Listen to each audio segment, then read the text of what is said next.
Welcome. I'm Nancy Birdsall, the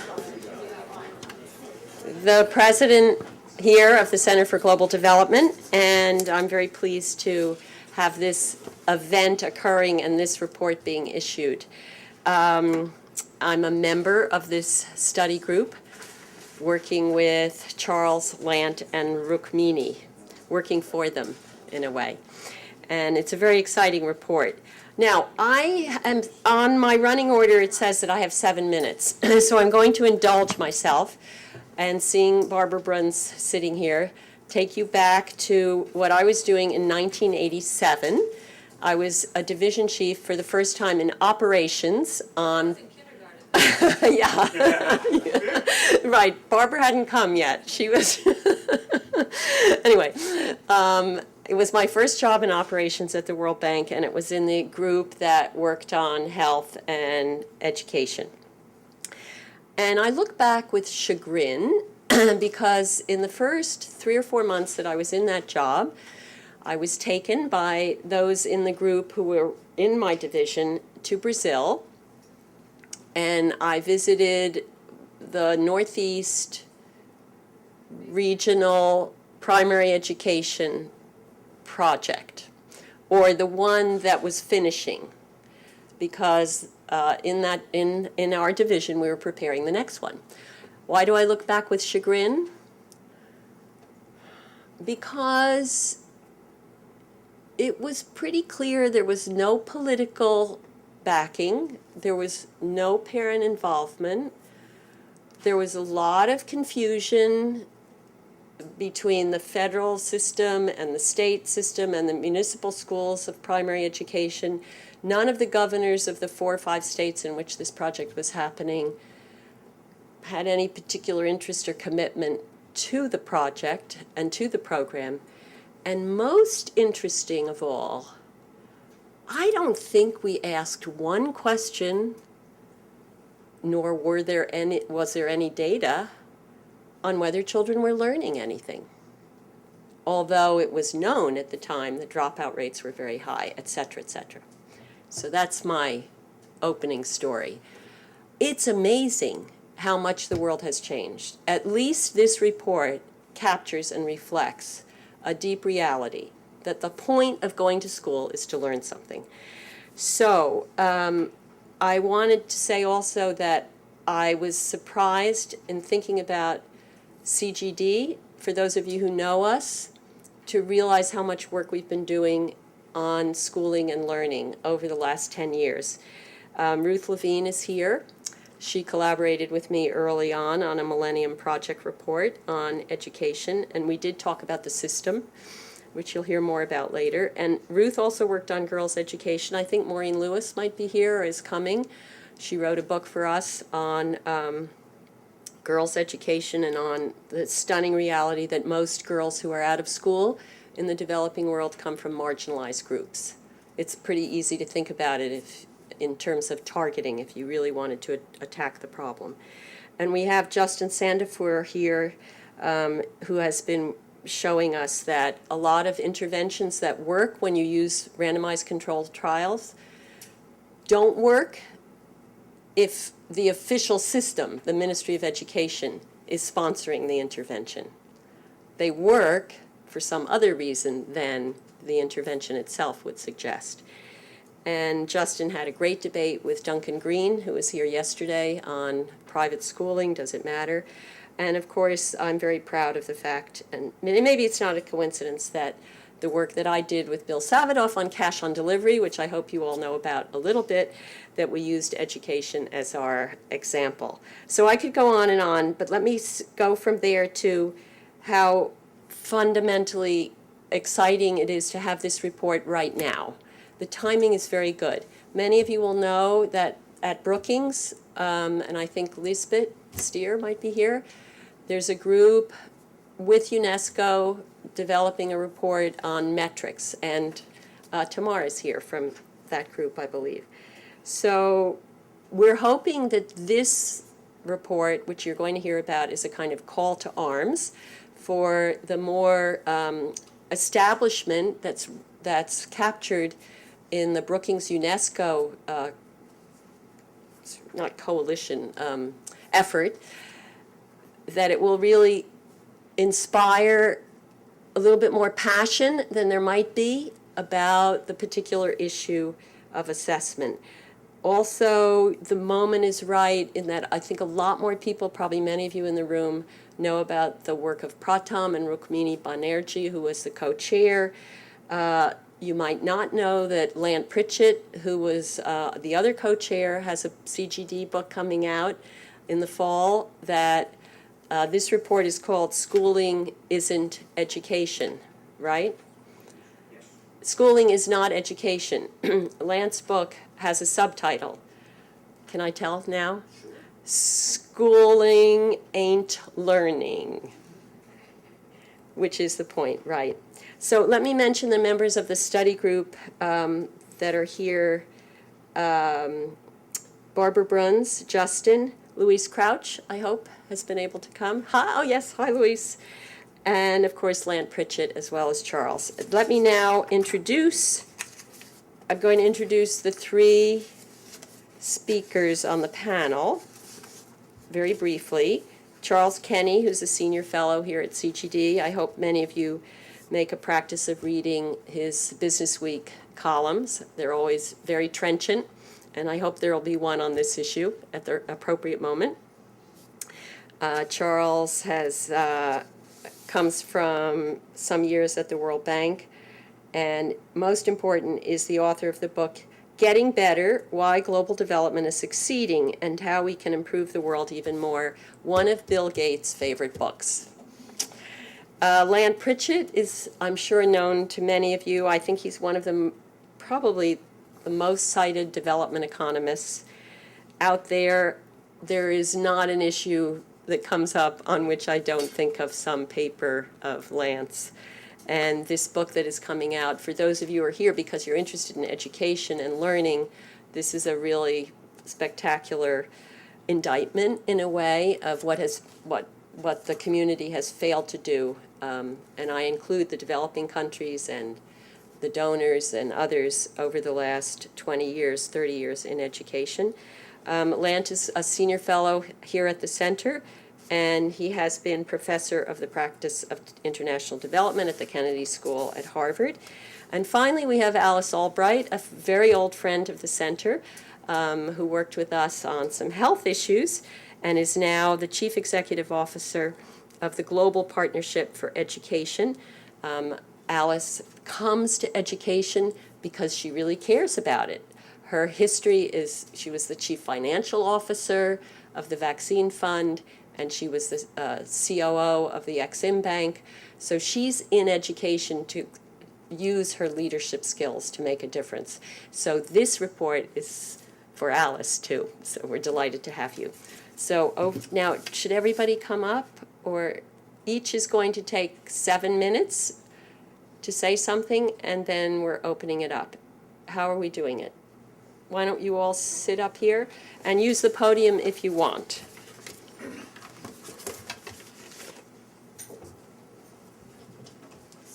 So we start with Charles. Thank you all very much for coming. Thank you, Nancy, for that introduction.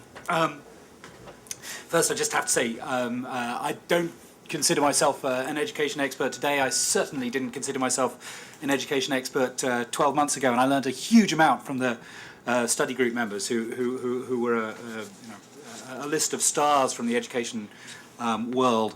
We only actually met once face to face, but as a group last year. But there have been rounds of interaction over email, and I've really learned a lot. And in particular, I want to thank the two co-chairs, Lant, not only for guidance, but also for allowing me to take most of the data in the report from his forthcoming book, which is very generous, and Rukmini Banerjee, who couldn't be here.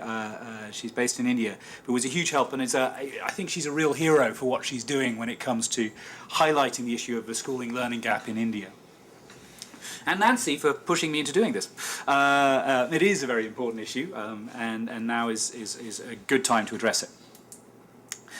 So I really don't want to take up too much time from Lance and Alice, but briefly, the report points to the huge success we've had, global success, in putting kids into school. The considerable majority of the world's population lives in countries that are going to meet the Millennium Development Goal on getting all kids through completion in primary school, and that's a real global accomplishment, and the scale of the accomplishment is clear when you compare developing countries today to developed countries a few years ago. Take Kenya. The average Kenyan over the age of 15 in 2010 had more schooling than years of schooling than the average French person over the age of 15 in 1985, only 25 years ago. Immense amount of education for levels of development. But that actually, for an economist, that's where the problems begin, right? Because education is meant to be human capital.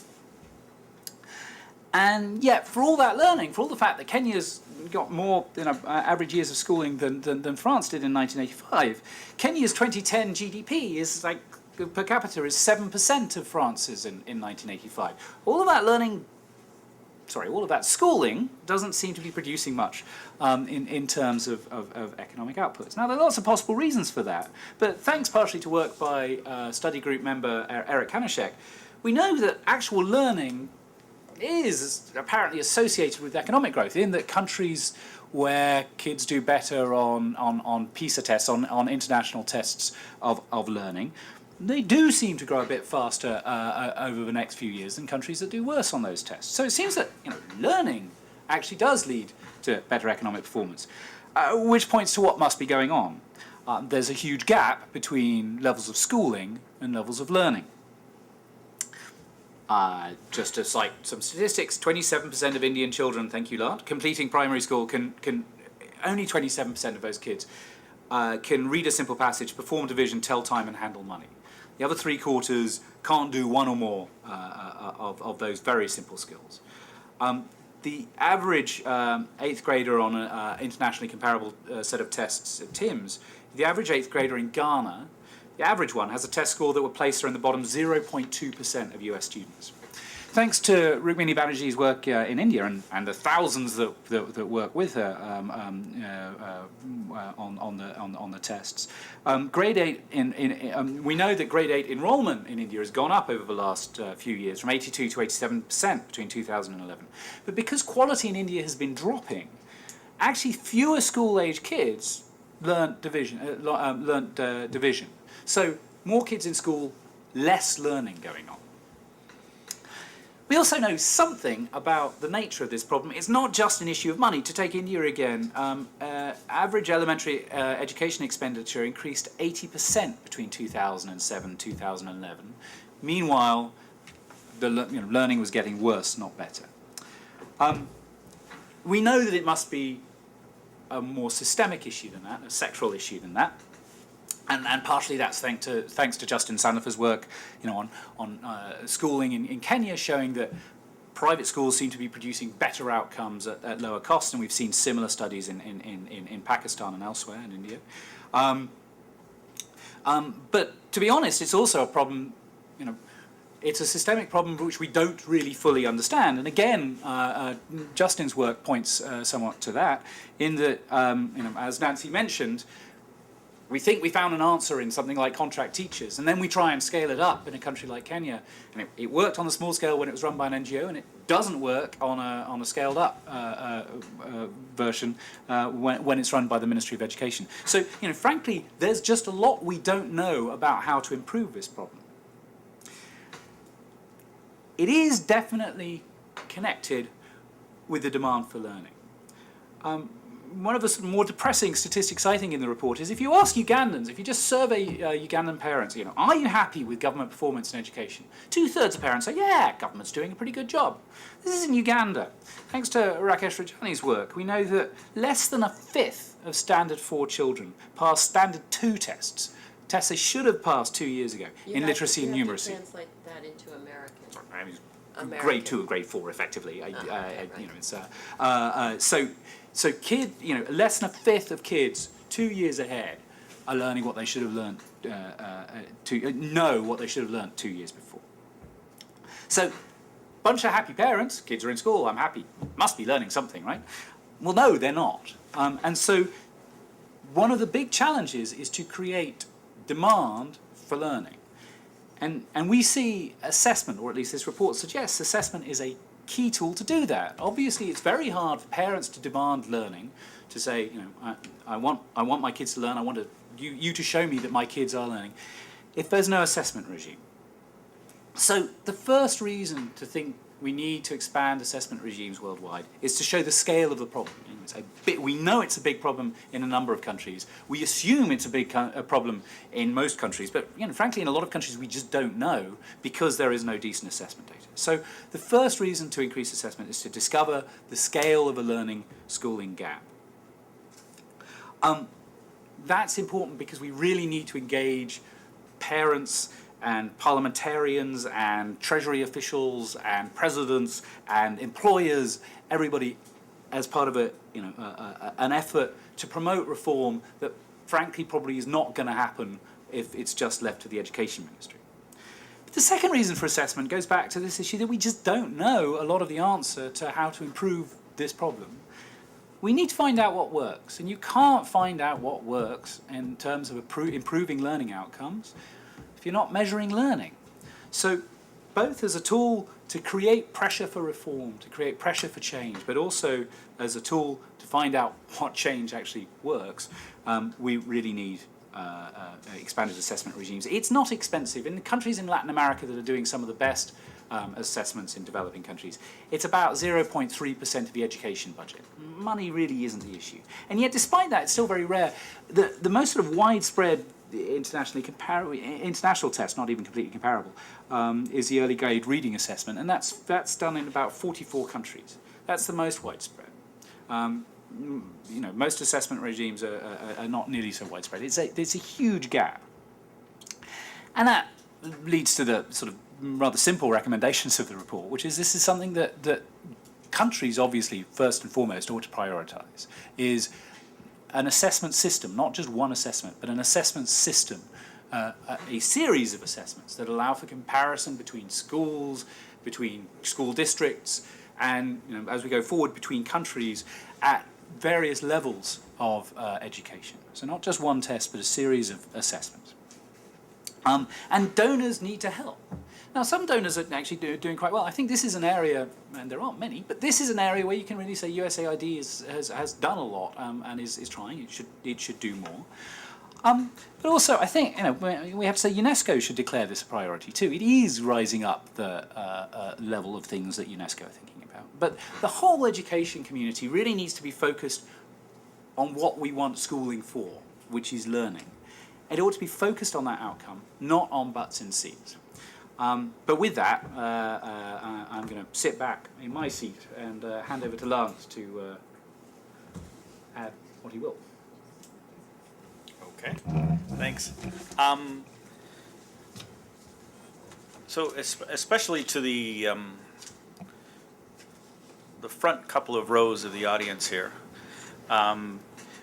make me very nervous because I was told that one of the keys to being an effective public speaker is to say something that you know more about than anyone else in the audience.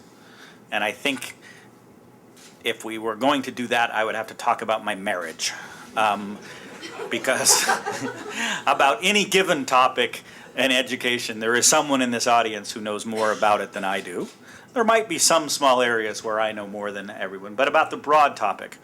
So I really just want to say, I think the movement to promote universal schooling has been arguably the most successful movement of the last 100 years. Everyone agrees that there ought to be universal schooling. Everyone has pursued that goal. The goal is on the verge of being accomplished. And so, in terms of successful public institutions, universal schooling is just unbelievably successful. That said, success comes with consequences, and the consequence of the success at universal schooling is now there's no longer any kind of dodge around focusing on what kids are in fact learning when in school. For decades and decades, it was always like, we'll worry about learning, we can't trade off quantity for quality, we'll worry about it later, and later has come. There just aren't enough places in the world in which enrollments aren't near enough 100% that there can be any longer a postponement of the issue of learning. I've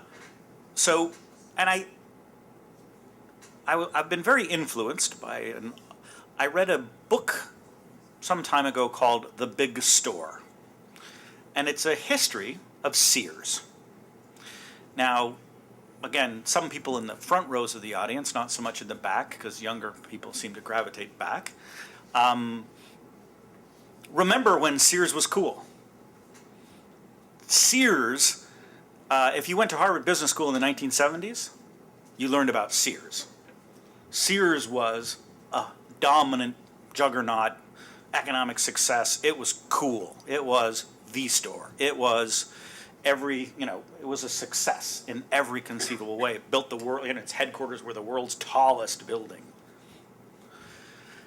And the story of the big store is how it basically slid in kind of 4 or 5 years from being the biggest, coolest juggernaut emulated in corporate practices for best practice by everyone to being bankrupt. And the scary thing about this book is that everyone saw it coming.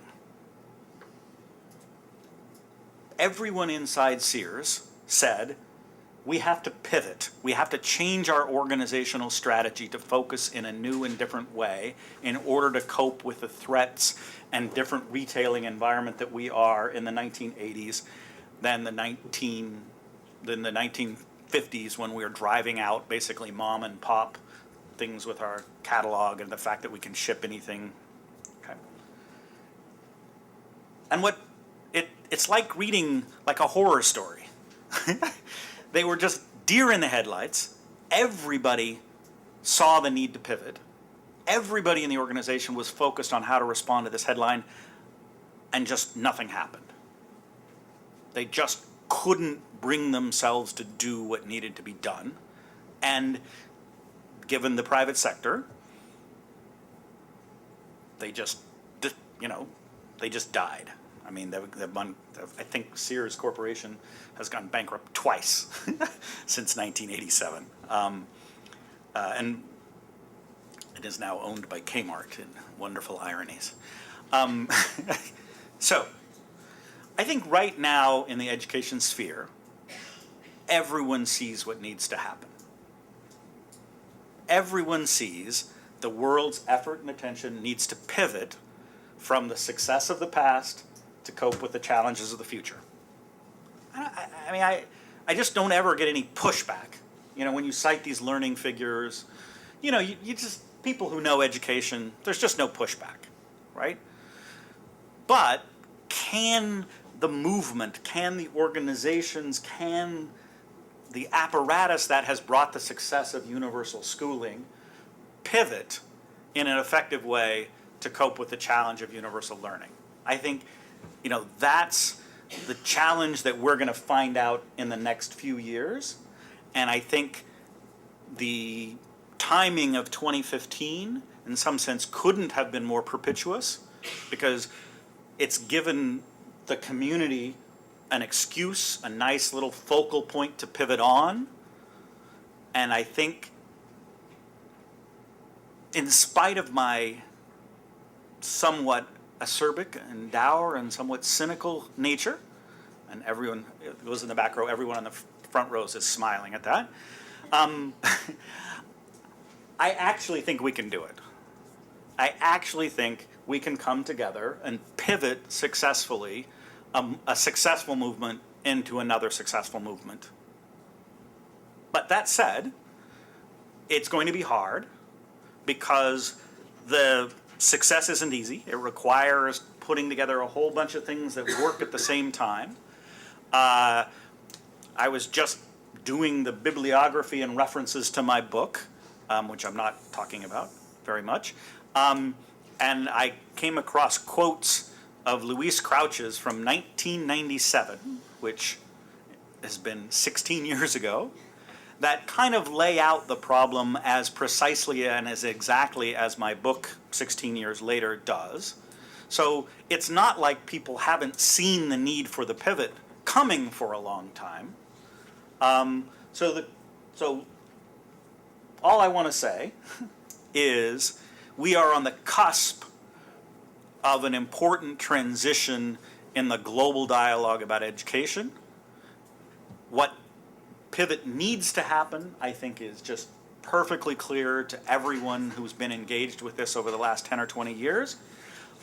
We have an opportunity in terms of global dialogue to pivot, because the whole 2015 timing is coming up such that the re-articulation of the goals for education is perfect. I think lots of the pieces are in place, and so I am guardedly optimistic that the world community can pivot from one success to new success, but nobody should be naive about how hard that is. Even in the vaunted private sector, which many of us who work in large public sector bureaucracies look at longingly sometimes, right? Even in the vaunted private sector, pivoting an organization is very hard. What you tend to find is that organizations fall into an environmental niche, adapt their practices to that niche, and in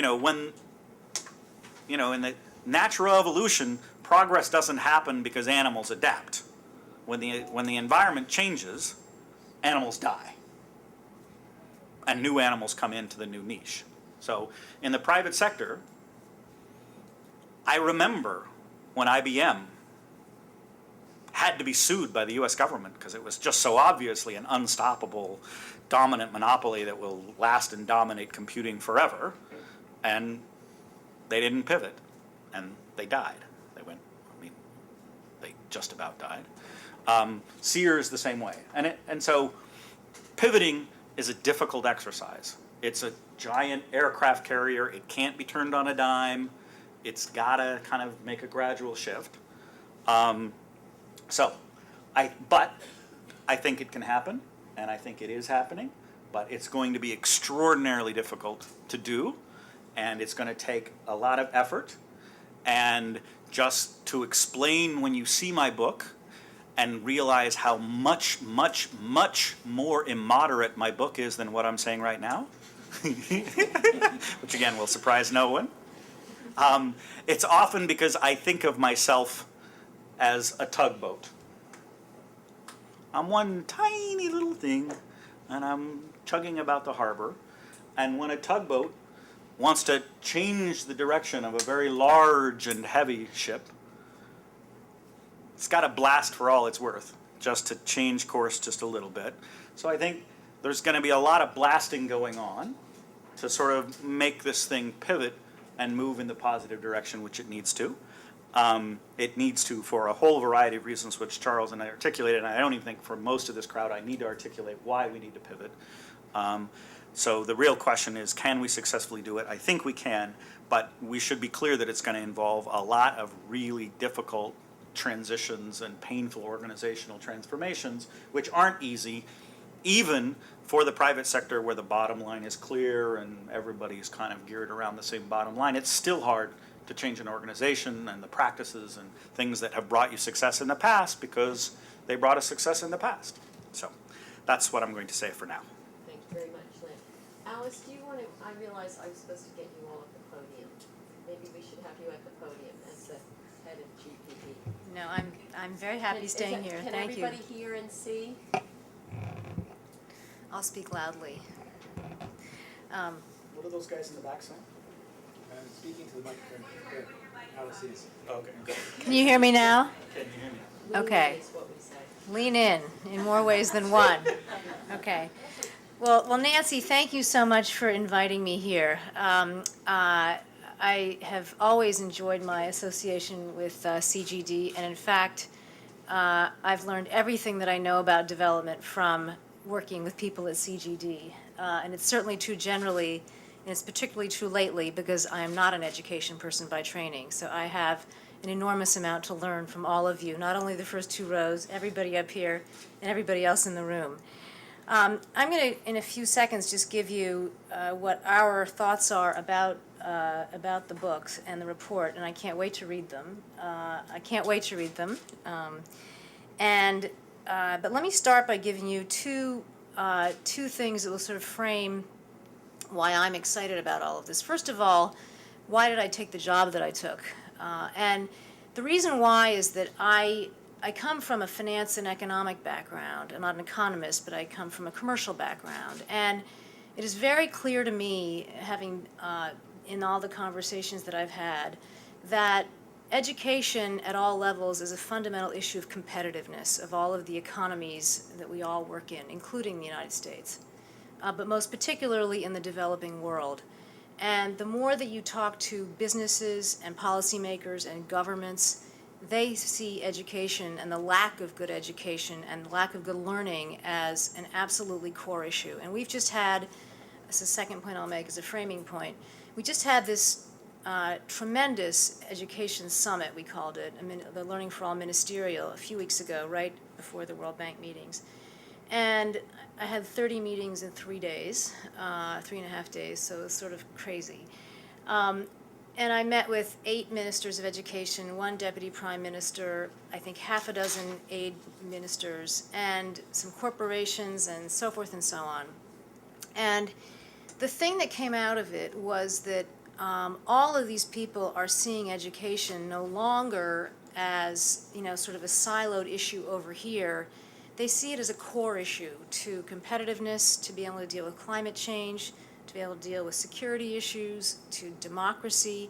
It's become much more fundamental than it used to be. So I completely agree with you about how important and exciting a time it is and how we absolutely have to make the pivot.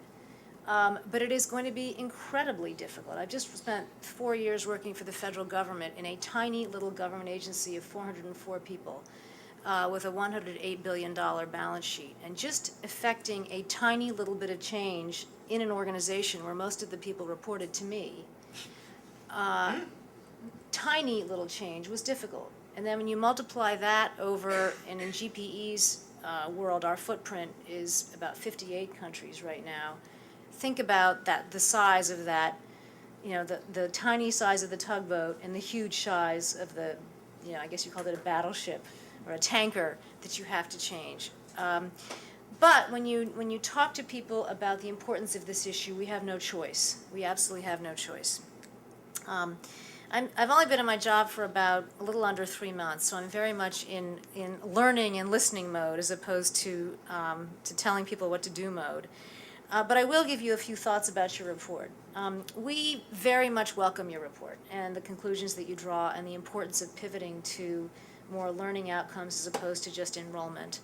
And we have a lot of the same and similar data that you do, and we draw the very same conclusions.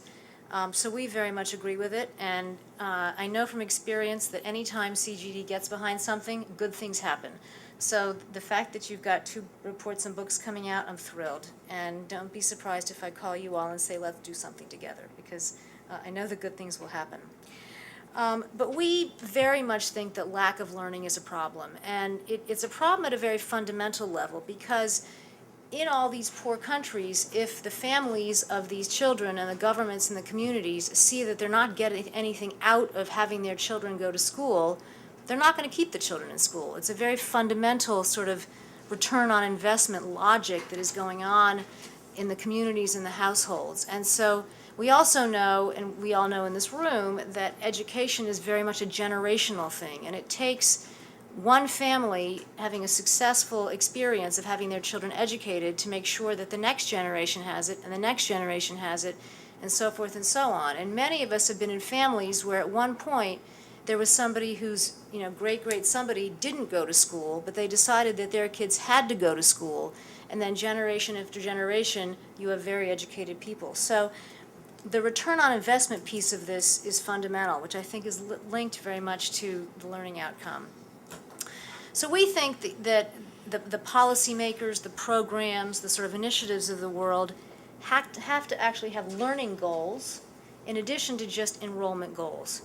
And not just having goals, we have to have the goals, we have to measure the goals, and we have to have a way of working with the policymakers locally to make sure that they also have learning goals.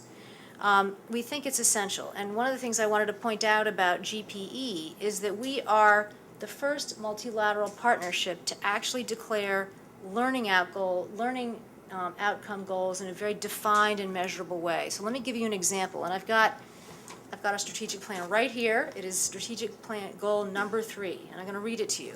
And then I'm going to give you an example of it. Okay, it says, objective number 3, a dramatic increase in the number of children learning and demonstrating the mastery of basic literacy and numeracy skills by grade 3. So it's very clear. We have 5 strategic goals, and one of them is this. And an example of how we measure it is that we are looking to reduce non-readers by 50% in 20 countries within 5 years. So not only do we have the goal, we have a way of measuring the goal. And I think that that is ultimately, it's essential to be able to measure it. Those of us who've been in management jobs, leadership jobs, etc., know that if you can't measure it, you can't manage it. So we have to be able to measure it. The other thing that, and I agree with you about the 2015 is very propitious, is that I think it's very important that we have learning outcomes as part of the Millennium Goals, and not just sort of in there. It can't be any lower than the enrollment goal. It has to be right up there with the enrollment goal. So I hope that all of us in this room can make that happen. In addition to having the goal, we have to figure out how to translate that goal down to the policy level. And this is where I think our dialogue gets tricky, and it's a tricky balance between being too top-down and sort of telling these countries what to do, but that versus being a little softer, but showing them what is possible if certain things can be put in place. And one of the things that I find very compelling about the work that GPE does, I think it's got a very compelling business model, is that we work with the countries to help them design their education sector plans. And we're about to have a reorganization at GPE, and it's around the idea of getting involved in the design of the education sector plan process earlier and throwing more muscle at it. And when I say throw more muscle at it, it's introducing this notion of learning outcomes into their own goal setting and helping them do that. So that's really at the heart of how we're about to reorganize GPE, and it becomes effective on June the 3rd. So it's very soon. So in addition to having the goal and measuring the goal, you have to be able to have a very effective dialogue with the country about the goal. Let me just move on to a couple more things. We've had a discussion internally about sort of the role of accountability versus support systems. And I know this is a debate that you have, other people have. I know better than to get in the middle of that debate here. But we think that it's a mix. You have to have accountability around goals, but in some of these very challenged settings, we also believe that you have to have some form of a support system to help teachers learn how to learn how to teach, have the right materials to teach. So it's a combination of not only accountability, but also what materials and tools can we harness to bring to these teachers. So let me stop there. I'm very eager to hear the conversation and hear what ideas people have, and I'm thrilled to be able to have the sort of heft that you guys bring to help us do the pivot. So Nancy, thank you so much again for including me. Okay, thank you, Alice. I'm going to ask each of the panelists a question. And I want to start with Lant, because Lant was here at lunchtime amongst the staff, and we were discussing the report. And he said something very different, and so now I'm concerned that I want him to fix this aircraft carrier thing. I don't think it's the right metaphor. Maybe the tugboat's okay, but the question came up, what is system reform? What do you mean by that? And could you repeat your answer that has to do with big is not necessarily, you know what I mean? Yeah. Okay, And then could you get us back to the key recommendation in this report, which is assessment? Why is that the tool that triggers what you call system reform? First, what is system reform? Second, why is assessment the trigger? Because, to be honest, that's all I really heard as an answer to what is system reform. But now Lance can explain to you why that's okay. That's a good thing. I may have confused you, Lance, but anyway, just, it's those it's big is not, big is, Right. just is, So, yeah. do you want me to answer that first, or you want to? No, I want you to answer that Okay. first, but not take too long. Okay. Even though I took too long on the question, I'm sorry. Well, I think, so, teaching at a policy school, I spend my life making 2x2 matrices to provide analytical distinctions. And there's a distinction between sort of big bang, at a stroke, all at once reform, and muddle through reform.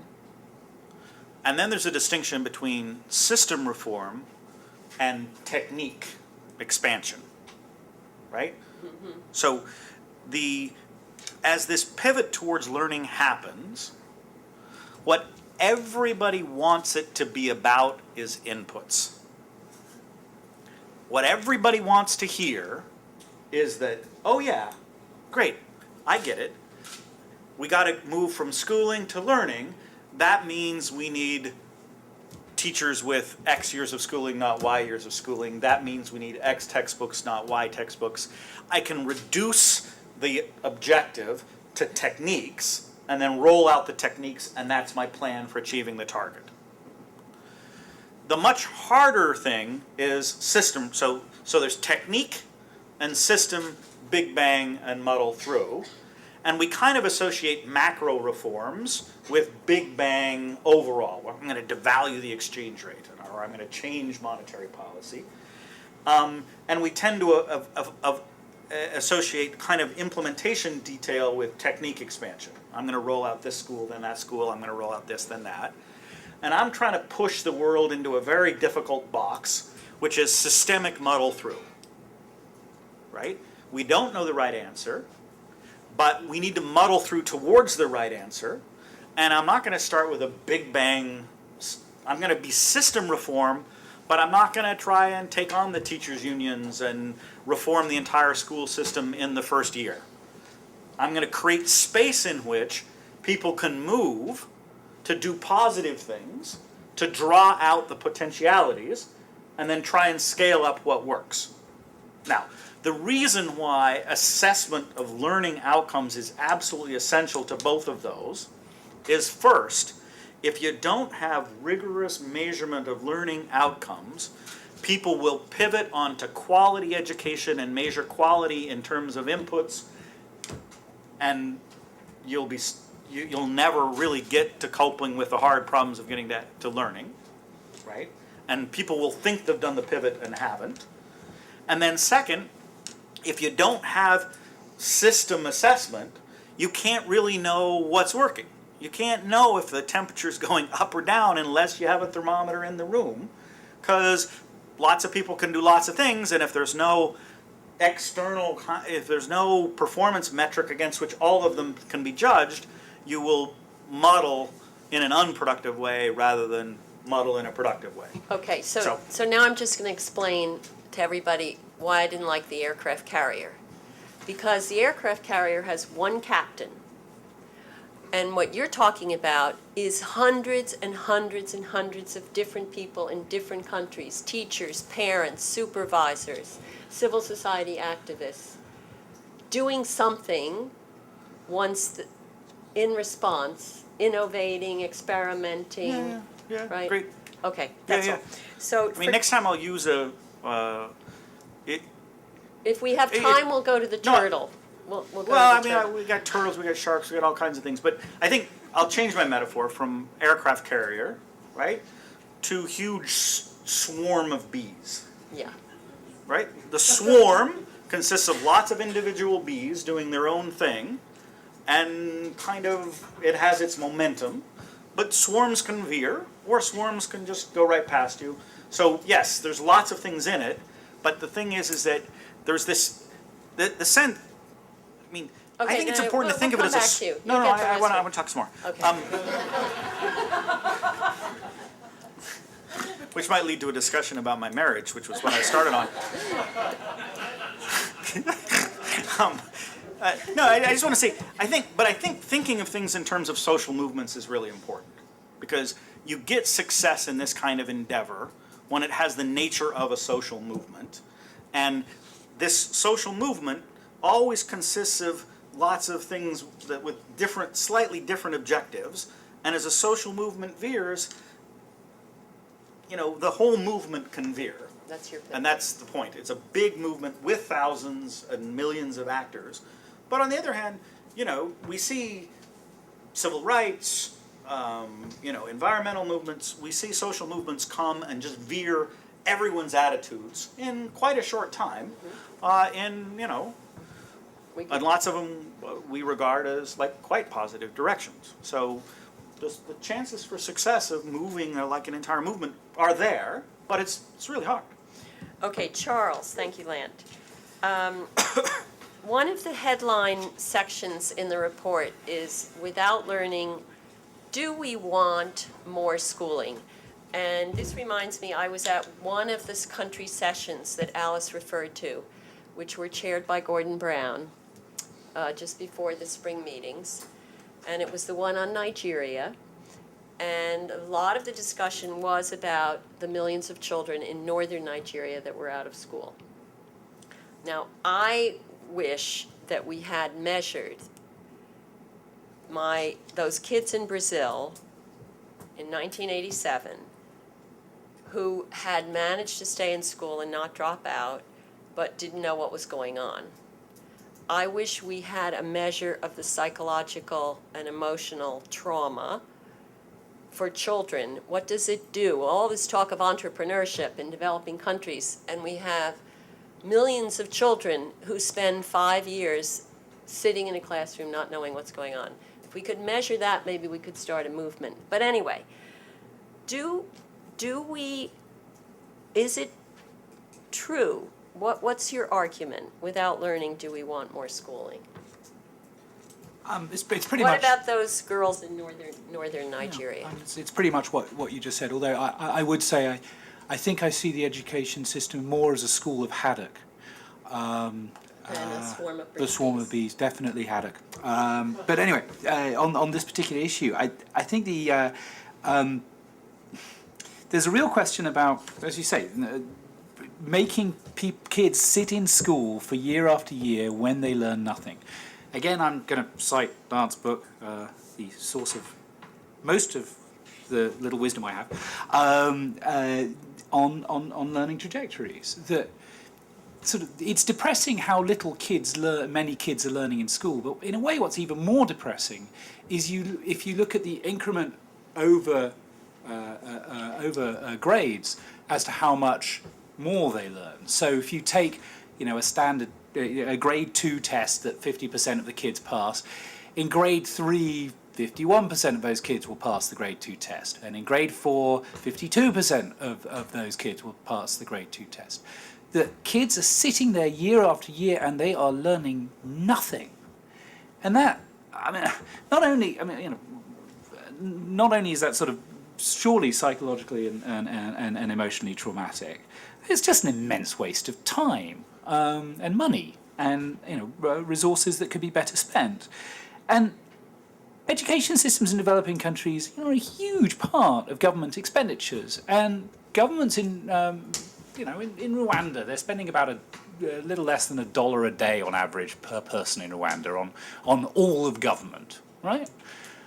If you're taking 7-8 cents of that dollar a day and spending it on something where a lot of the money is wasted, you could take some of it and spend it on, vaccination programs that actually would, save lives. I think it is actually a criminal waste of resources to suggest yeah, well, we know that half the kids are learning nothing, but we're going to make them sit all the way through secondary school as well because, you know, we want universal secondary education. I think that's wrong.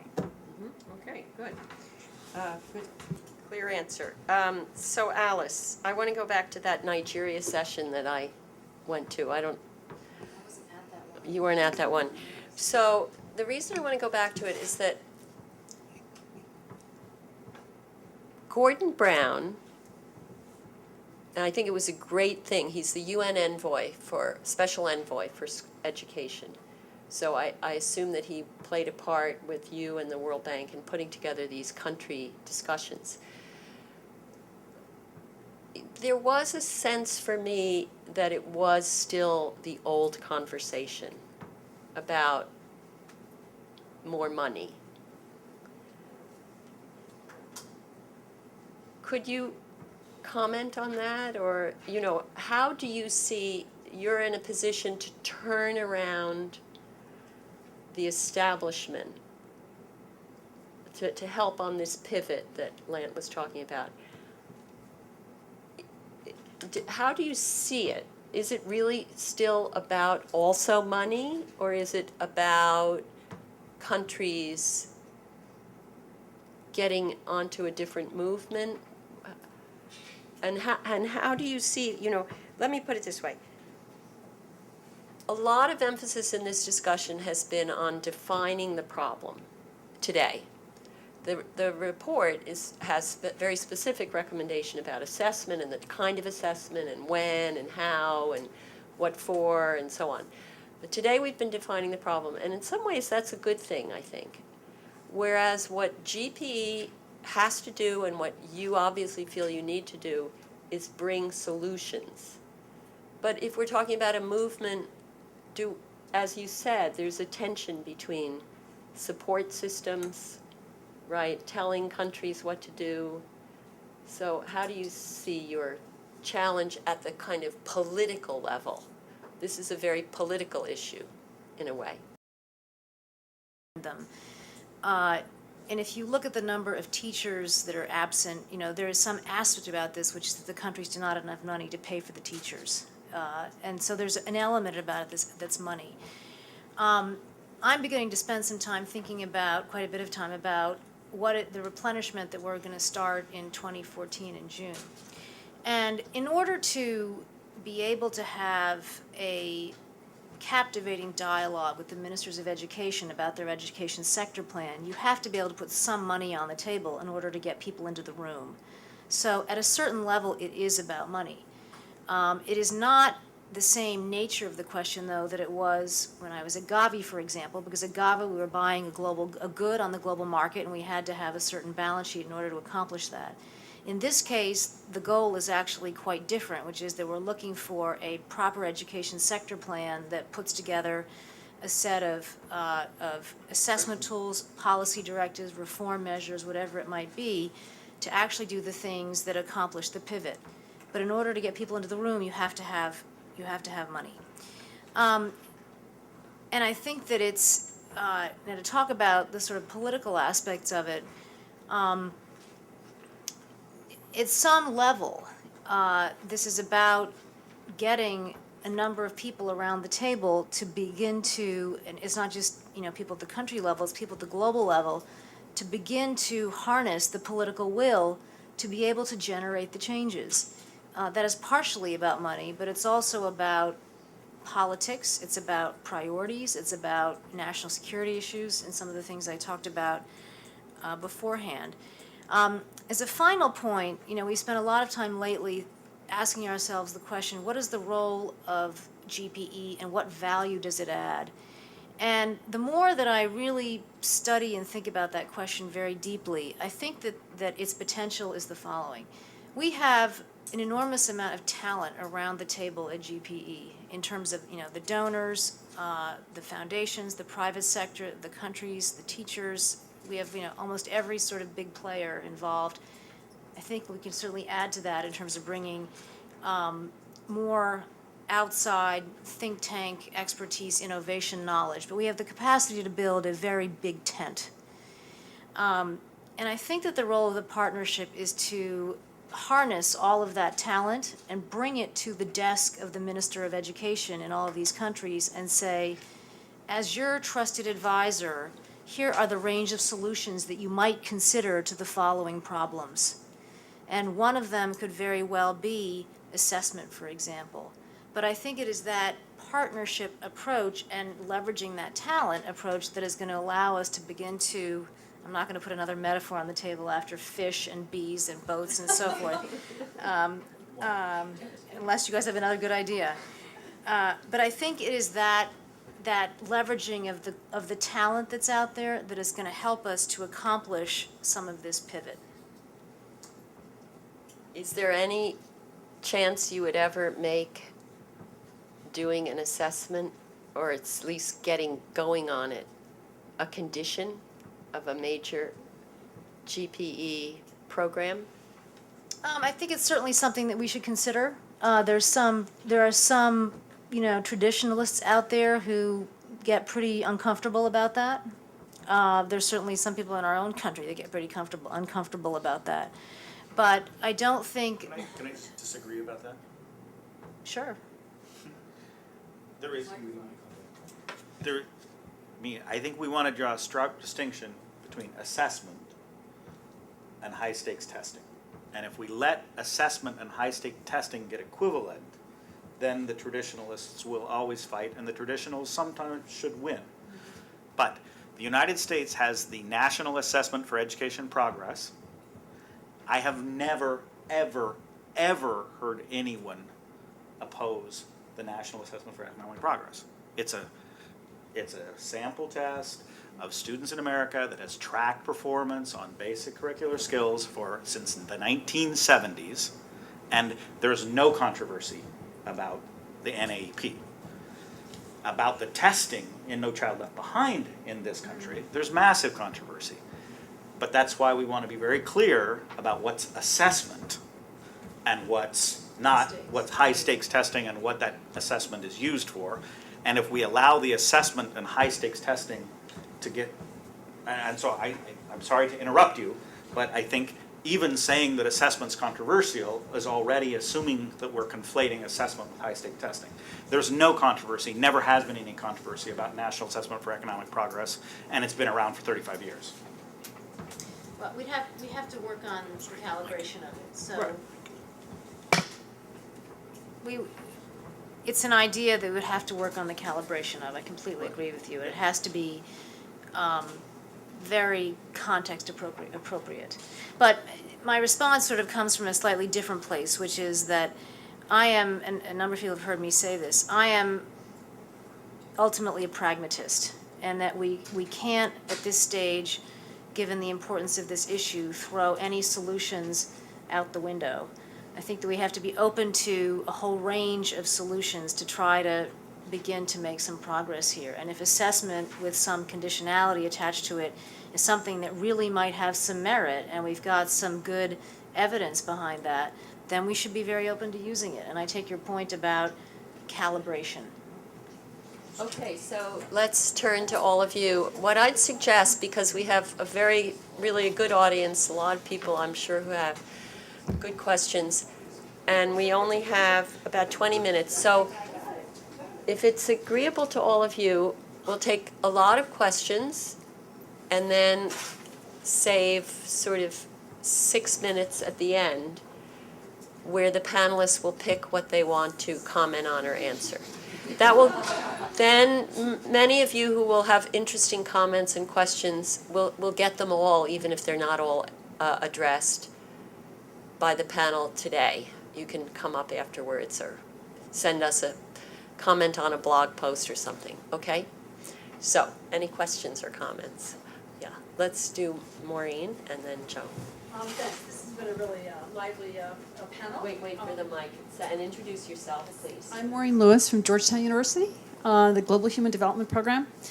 I really like this panel. I think you're putting things on, controversial issues on the table that need to be on the table. I'm sitting next to Louise Crouch, who has been saying this, as have I, as have many of you. And I think that Alice's point about bringing CGD's heft behind it is really, really useful.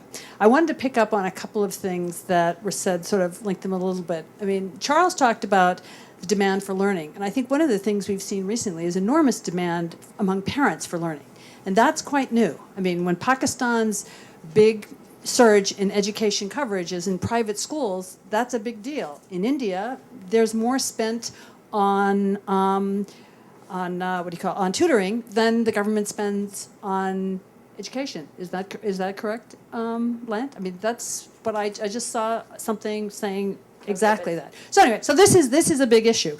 But I do think that when we're talking about pivoting and changing, one of the problems I think that governments try to do is they try to do everything. And in trying to do everything, they do everything in sort of a spotly. And I think I like this idea of pivoting. I also think the system has to change. But how do you do that in such a way that it's feasible and pragmatic and that governments can take on? And if you've got a Mexico, you may have a fighting chance because one big impediment is in jail. So, there's a really big issue here that's sort of been touched on implicitly that I think is really important in this. So thank you. I think the point is that one answer is start with assessment, but anyway. Joan, and then we'll go back there, to Lisbeth. Good. Right there. Joe Nelson, done a fair amount of work over a long period on the politics of trying to reform education. One question to the panel. It's been strongly stated that emphasis on quality and learning needs to be made equal with emphasis on expanding.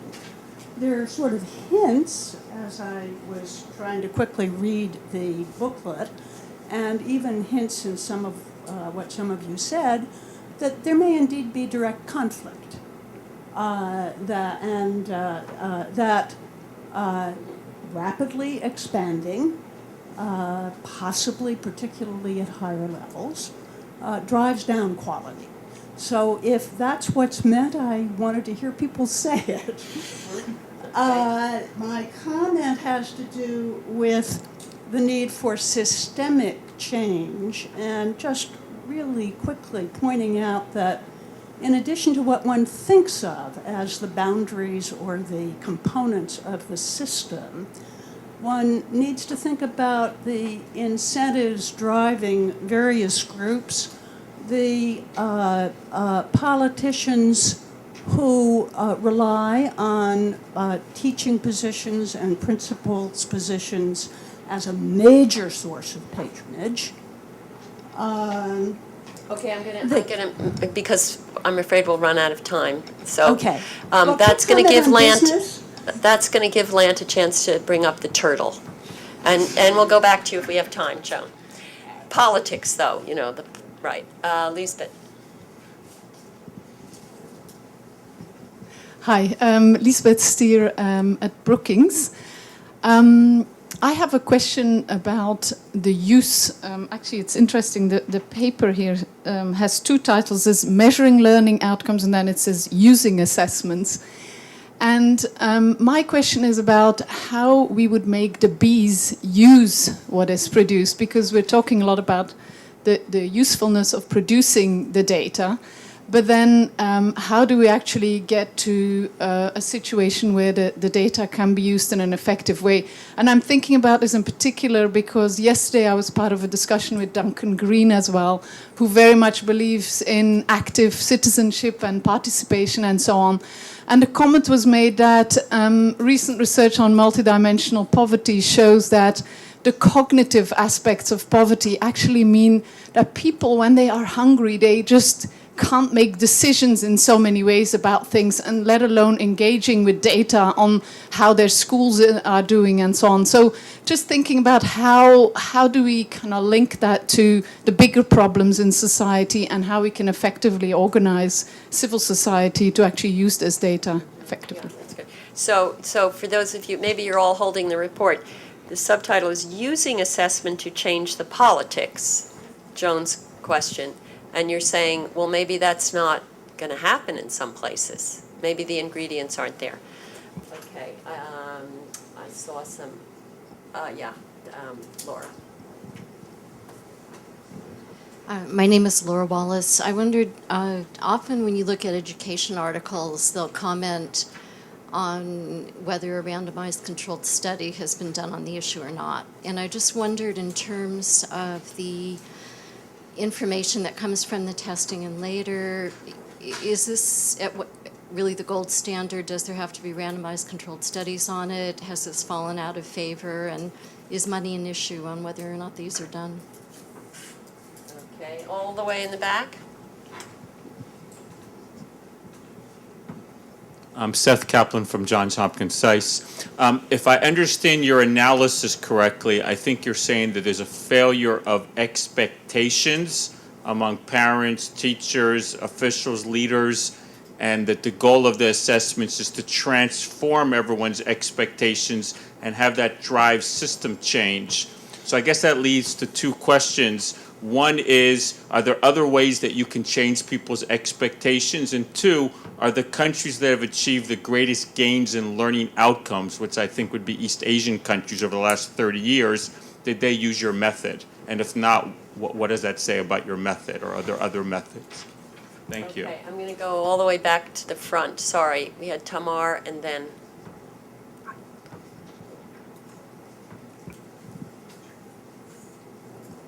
Thank you. I'm Tamar Manuel Yanatich at Brookings Institution. I certainly have a great deal of sympathy for the analysis and for assessments being a good starting point for systemic change.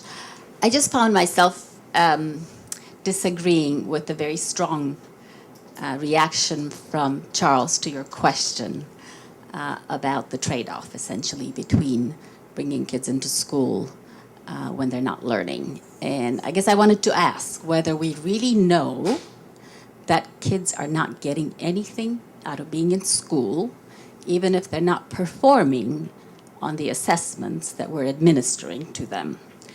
There is a lot to be said for the discipline of waking up every morning, going to sit, to go to school, sit at the chair, socialize with your peers.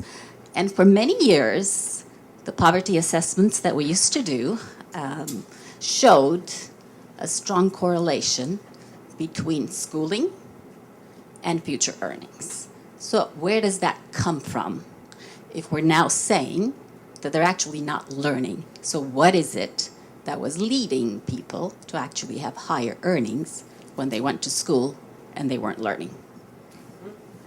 Lots of good, I knew there would be good, so next. And then we'll go to you, and then is there anybody else? Yeah. I'm Emily Gustafson, right, from CUE at Brookings, Center for Universal Education at Brookings. And glad to hear that we're on the same page. Tamara is new with us this week, and my comment was actually on non-cognitive skills or social emotional development.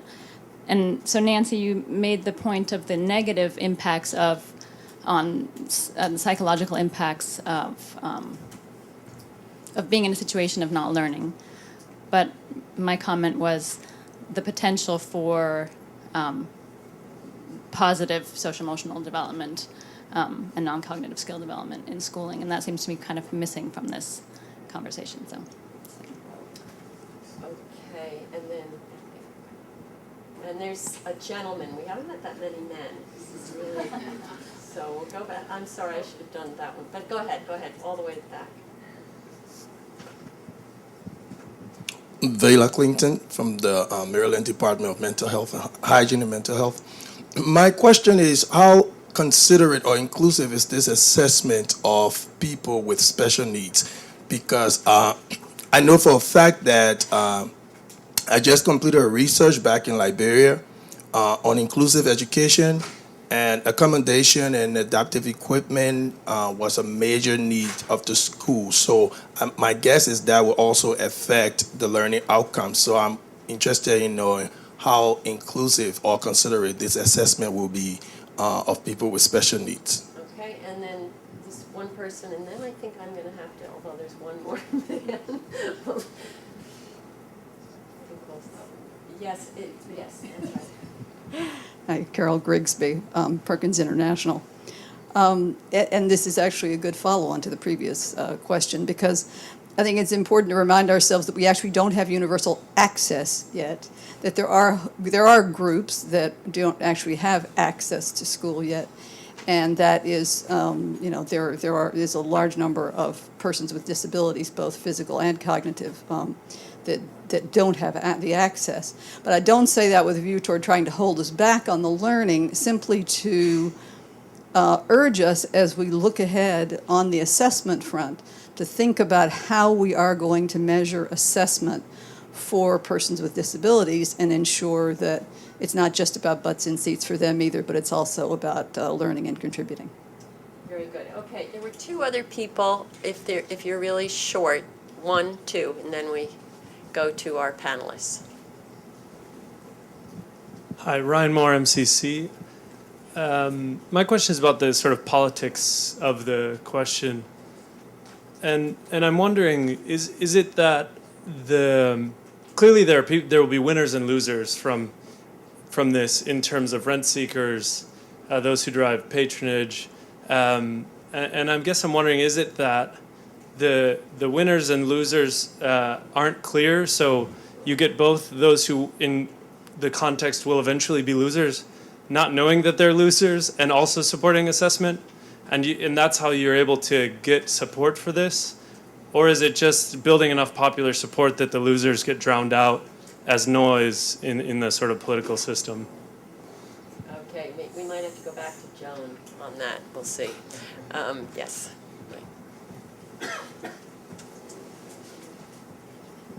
Hi, thank you for the very interesting presentation. My name is Valerie Haugen. I'm an independent consultant.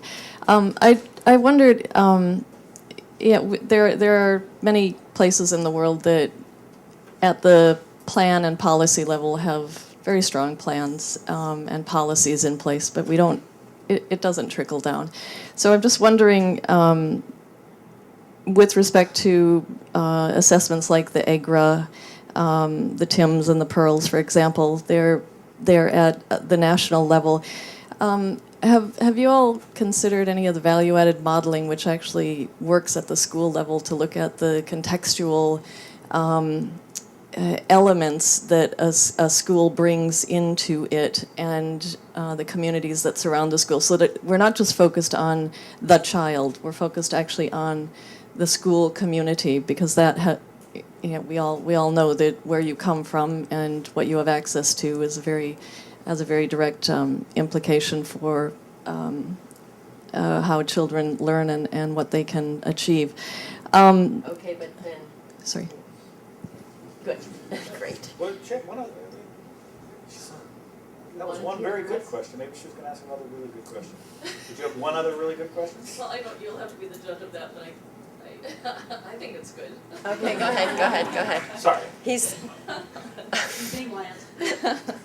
But do be short. Yes. And several people, including you, Nancy, have mentioned that the learners and the education personnel aren't coming into education systems intact. They're the psychosocial and health dimensions, and certainly I think we could do a better job looking intersectorally. The PEPFAR, Orphans and Vulnerable Children work that the U.S. government funds looks more holistically at the child than those of us who are educationalists typically look at least in developing countries. So I think that there are opportunities to look at the child more holistically. UNICEF has a child index that looks at different dimensions of a child. Thank you. Okay, so let's go first to Alice, and then to Lant, and then to Charles. Well, in reverse. Okay, I'm going to pick and choose a couple of the topics, but the first one on priorities. I think one of the things that was actually very valuable about the ministerial meetings that we had a few weeks ago, and I really do credit this to Gordon Brown. I think that, in fact, I was thinking about my earlier comments in response to your question, Nancy. It's clear that there's a difference of opinion, or could be a difference of opinion, between sort of the pink elephant in the room between all the comments that have been made here about the focus on learning outcomes and what Gordon has been talking about, which is getting children into school. I mean, the whole genesis of that meeting was the choice of those 8 countries was that they together accounted for the large majority of the 61 million children that are not at school. And people can disagree about the tension around that, but the fact of the matter, and people are entitled to disagree about that, but the fact of the matter was that having Gordon Brown pound his hand on the table to get everybody there and to focus on the whole issue, regardless of what your entry point is, I think his involvement was substantially important. And we're certainly very happy to be able to work with him, even though we don't agree with him, sort of top to bottom. And I think that one of the process pieces from those meetings that were quite useful, and Elizabeth, you had a terrific impact on this, was getting the ministers to focus on, they were asked in this paper process to focus on the 2 or 3 items that are going to move the needle in their countries, because they can't focus on all the priorities at the same time, because there's too many of them. And I think that's one of the challenges here. And so I think that there is going to have to be a focus piece, and we're not going to be able to solve every single problem in every country. In terms of how do you get the communities involved, one thing that I think is very powerful is working with the civil society organizations in the countries to get them to be a mirror, in effect, to whether or not schooling in the communities or schooling and or learning, whichever one you pick, is actually working. And I think that that's an accountability measure that we can really focus on. I think I made some enemies when I said that CSOs are good grumpy partners when I was at Brookings a few weeks ago. But it's true. We can work with the CSOs and work, and have them bring their sort of natural skepticism to what is going on by government and remind us that X and Y isn't working. And so I do think that we can work with them, and it's very valuable. Finally, on the special needs, first of all, I congratulate the state of Maryland for the work that you guys do with special needs. I have some friends who are very involved in that, and it will change their life, so well done. But we think that, looking at the sort of the access and equity issues, that many of these 61 million who aren't in school is because of special needs issues that they have. And even though it is a higher bar to cross, it's something that is absolutely essential. And it is, the final of the finalist mile here, but it's something that's absolutely essential. So I congratulate you for the work that you're doing in Maryland, because it's really exemplary.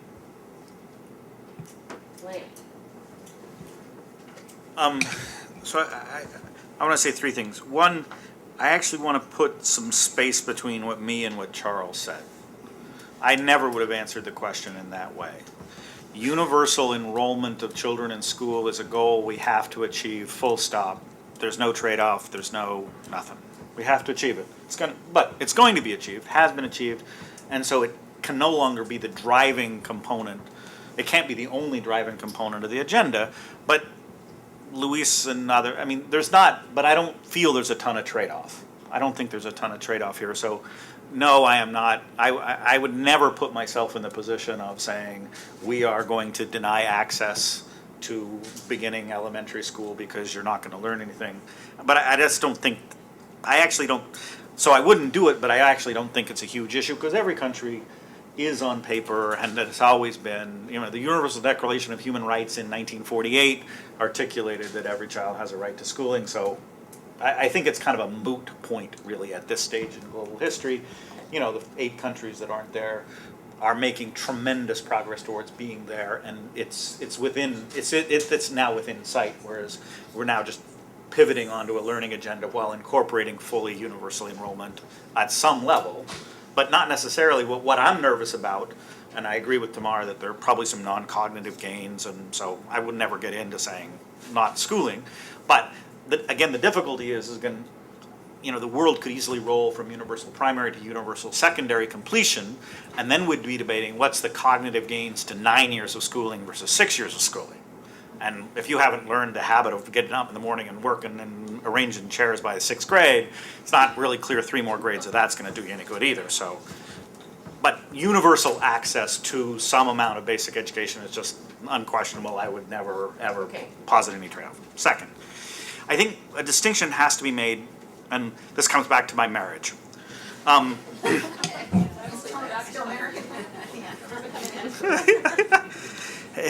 that is the difference between thick and thin interactions and measurements and what we use and what information means, right? Thin information are things that can be coded into bits and bytes, right? Numbers, stuff. And to run a school successfully, you need thick information. It's contextual. It's the individual child. My wife is a professional educator. She teaches in a high school. And what she does cannot be reduced to a formula. So I think the mistake is assuming that the same assessment that's tracking aggregate progress can be used to manage a school. And that's just a mistake that we have to avoid in all of our discussions. No one is proposing that we create assessment systems that then dictate how individual schools are managed. That's the mistake, because then you try and drive schooling around thin information, and it's like trying to drive a marriage by a chart of keep track of who did which task when. By the time your marriage is to that point, it's not going to work anyway, right? So once schools, so schools should be driven by performance, but not managed to thin information. I think that if we've learned anything over the years about kind of that, and so assessment systems are a system thing, not a school thing, and we're an integral part of nearly every country that's been successful has had some strong sort of assessment system, but we want to be clear that it's not then driving individual principals and teachers' decisions as to what kind of the overall progress is. That has to be contextualized, and we need thick information for that, but we want them to use the thick information around some vision of where they're headed. Could we do anything on the politics, or do you want to leave that to Charles? I'm not sure I think you should just do the turtle. Let me do the turtle. Okay, I'll do the turtle. Which is, I think, and this... Do the unions. Do the unions. Yeah. No, I mean, and this gets to the debate Luis and I have had on many occasions of accountability versus support and the politics issues, which is, I think, too often we equate Big Bang and systemic reform and start by trying to tackle the hard thing first. And to add one more animal metaphor, is you can't make a turtle move by beating on it. If you say, we're going to make you move forward and start beating on the turtle, what happens? All parts of the turtle pull inside the shell. The head pulls in, the legs pull in. The turtle sits there. The turtle has survived as an animal because it can survive being beaten on. I mean, existing dysfunctional systems survive because they have a hard shell to being beat on from the outside. So what we need is really to create the incentive for the parts of the turtle to pull out and start pulling the turtle forward. So I think the politics of this are, let's create the conditions where the people inside the education systems who want to move our direction are empowered and enabled to move in our direction before we think about beating up on the more retrograde parts of the system. So, and that's a muddling thing, because, the first thing out of the turtle is going to be a little bit, and it's going to move really slowly.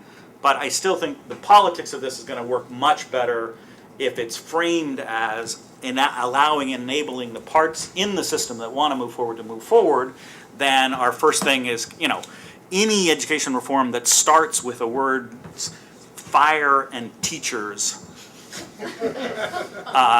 or is just doomed. It's just, unless it's you should run from a fire if you're a teacher or something. But otherwise it's just doomed, and too many of the reforms start in this very hostile to teacher unions mode, and it's just pointless. It's just beating on the turtle, and the turtle survived 50 years because it's got a hard shell, and we can't beat it into the pivot. We've got to pivot.